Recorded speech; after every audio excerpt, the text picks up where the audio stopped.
प्रिय विद्यार्थियों, मेरे पिछले लेसन में आप लोगों ने वाणिज्य के सामान्य सिद्धांतों के आधार पर स्वीकृत व्ययों के संबंध में जानकारी प्राप्त करी और उसी के साथ में आपने वहाँ वाणिज्य के सामान्य सिद्धांतों के आधार पर स्वीकृत हानियाँ, खर्चों की छूट अपन दे रहे हैं और खर्चों के साथ साथ में कुछ वाणिज्य के सामान्य सिद्धांतों के आधार पर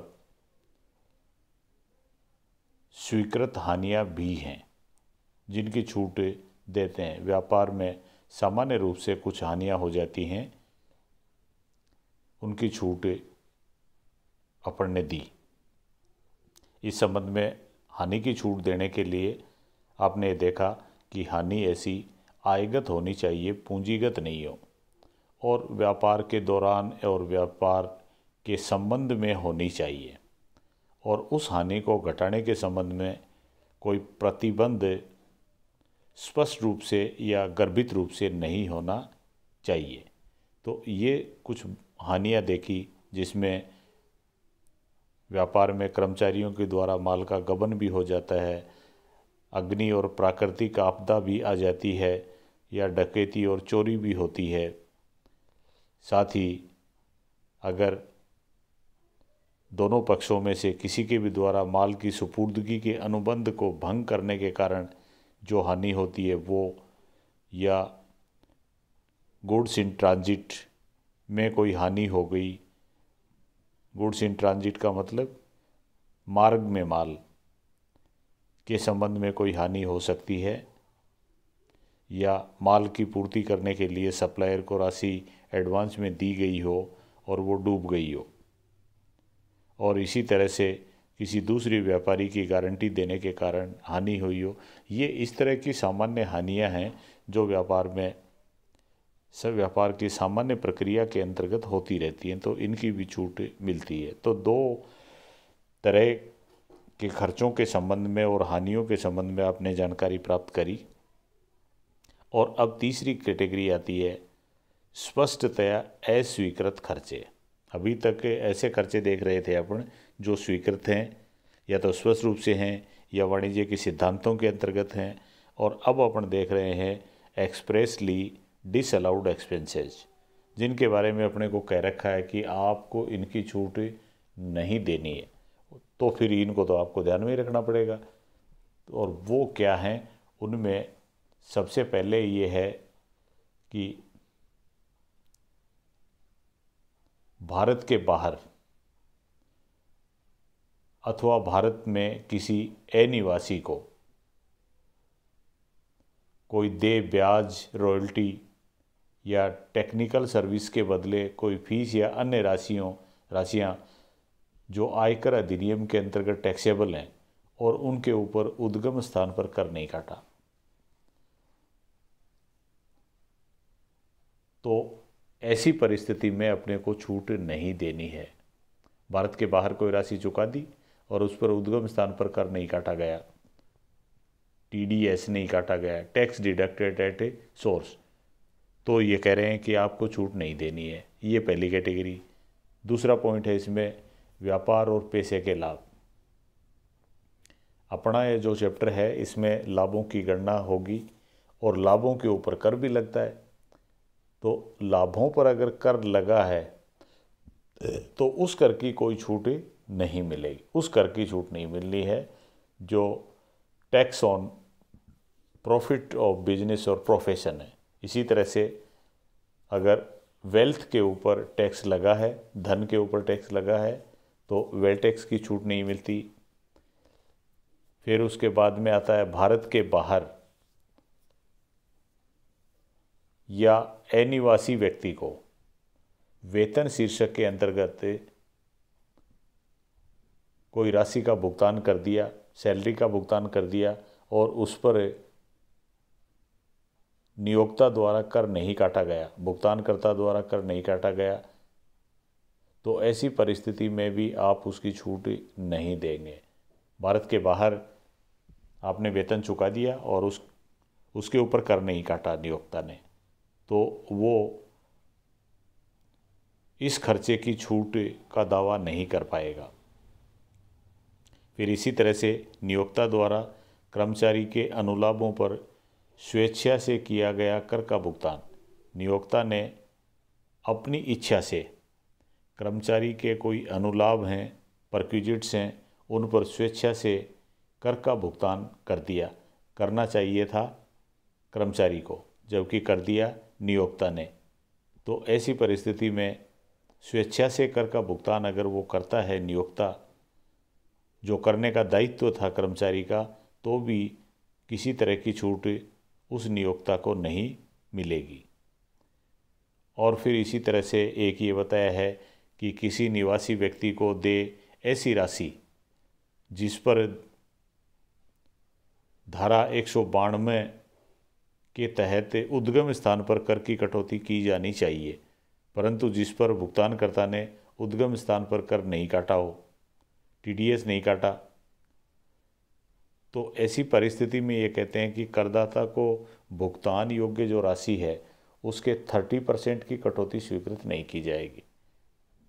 करदाता को भुगतान योग्य राशि जो उसने भुगतान करी है उसके 30% की कटौती स्वीकृत नहीं की जाएगी। ये आपको एकदम ध्यान रखने वाली बात है। तो ये कुछ एक्सपेंसेज बताए गए जो स्पष्ट रूप से अस्वीकृत हैं, और वो सभी करदाताओं के लिए हैं, चाहे वो कैसा भी करदाता हो। इन खर्चों की छूट नहीं मिलेगी। और फिर सेकंड नंबर पॉइंट, फर्म के लिए। अब फर्म के भी अपन लाभ ज्ञात करते हैं, व्यापार और पेशे के लाभ ज्ञात करते हैं, तो वहाँ भी इनके लिए, फर्म के लिए कुछ भुगतान अस्वीकृत होते हैं। उसमें पहला है पूंजी पर 12% से अधिक दर से दिया गया ब्याज।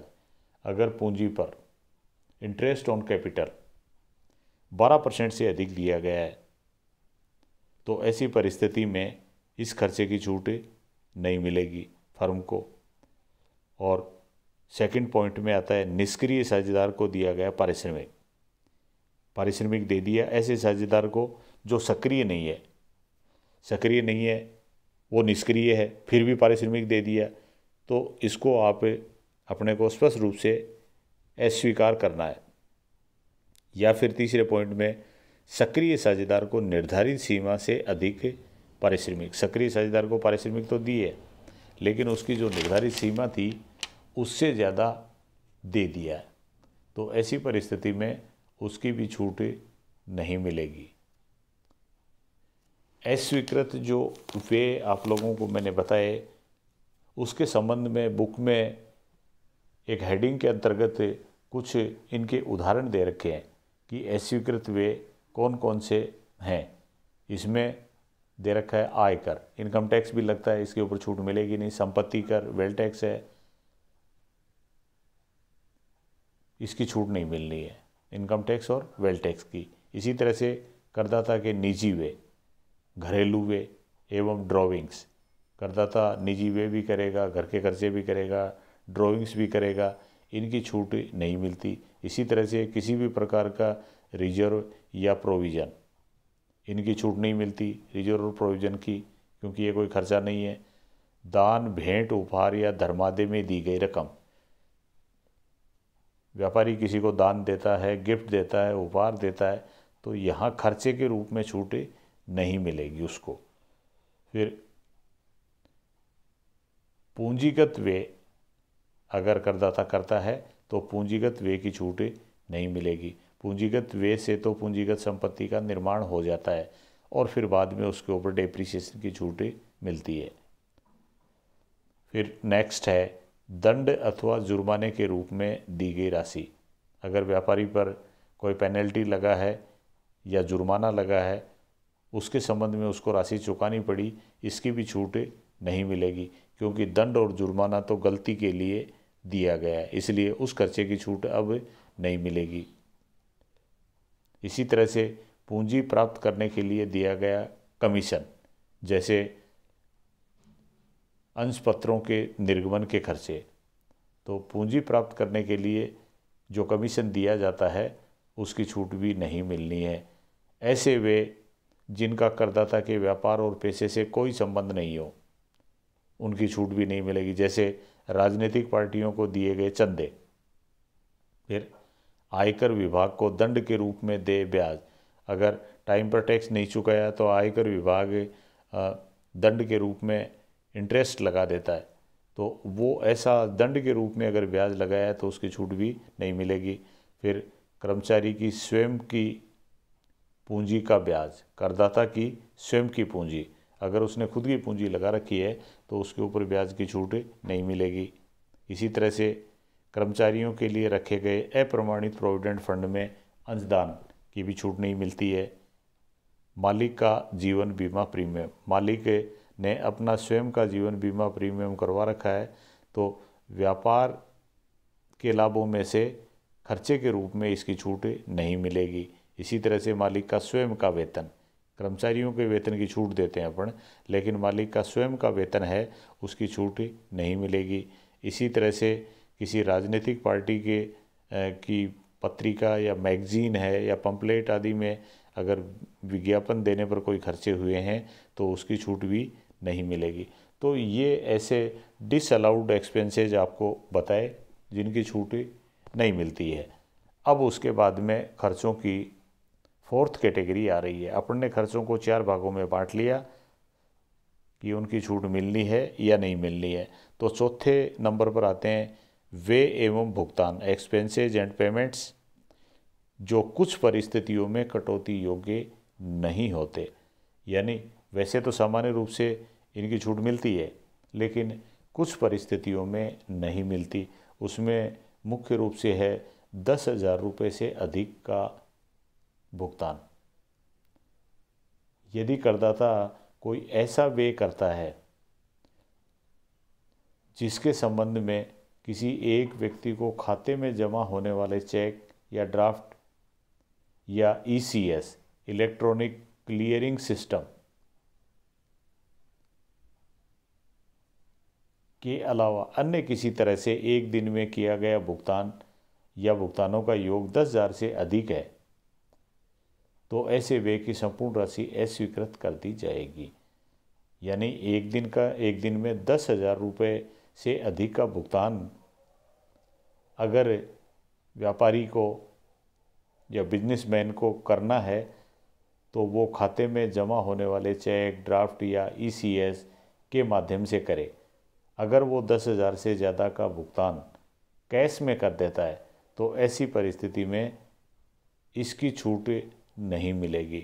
हालांकि ये खर्चा है और खर्चे के भुगतान है, लेकिन 10,000 रुपये से अधिक का पेमेंट खाते में जमा होने वाले चेक या इलेक्ट्रॉनिक क्लियरिंग सिस्टम से होना चाहिए, चेक, ड्राफ्ट या ईसीएस के द्वारा होना चाहिए। तो ये आपको बड़ी ध्यान में रखने वाली बात है जो आएगी। फिर इसके बाद में है ग्रेच्युटी के भुगतान के लिए आयोजन। अगर व्यापारी अपने कर्मचारियों के लिए ग्रेच्युटी के भुगतान के लिए कोई प्रोविज़न बनाता है तो प्रोविज़न की छूट नहीं मिलती, परंतु गत वर्ष में दे ग्रेच्युटी, गत वर्ष में वास्तव में कोई ग्रेच्युटी ड्यू हो गई है और उसका भुगतान किया गया तो ये स्वीकृत होगा। तो मात्र प्रोविज़न बनाने की छूट नहीं मिलेगी। ग्रेच्युटी के भुगतान के लिए केवल प्रोविज़न बनाया और व्यापारी कह दे कि मैं छूट ले आऊँगा तो इसकी छूट नहीं मिलेगी। फिर इसके बाद में आता है कुछ व्ययों का वास्तविक भुगतान होने पर ही छूट मिलती है।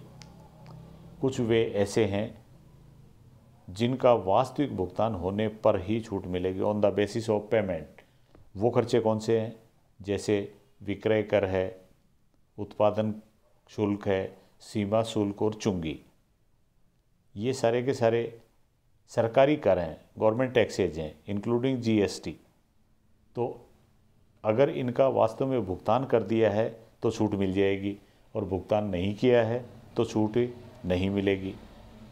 फिर दूसरे पॉइंट में है कर्मचारियों को दे बोनस और कमीशन। कर्मचारियों को बोनस और कमीशन व्यापारी के लिए एक खर्चा है, लेकिन इसकी छूट तभी मिलेगी जब भुगतान किया जाए। और ये ये कह रहे हैं कि कर्मचारियों को दे बोनस और कमीशन अगर केवल दे है, ड्यू है, तो उसकी छूट आपको नहीं देनी है। फिर इसी तरह से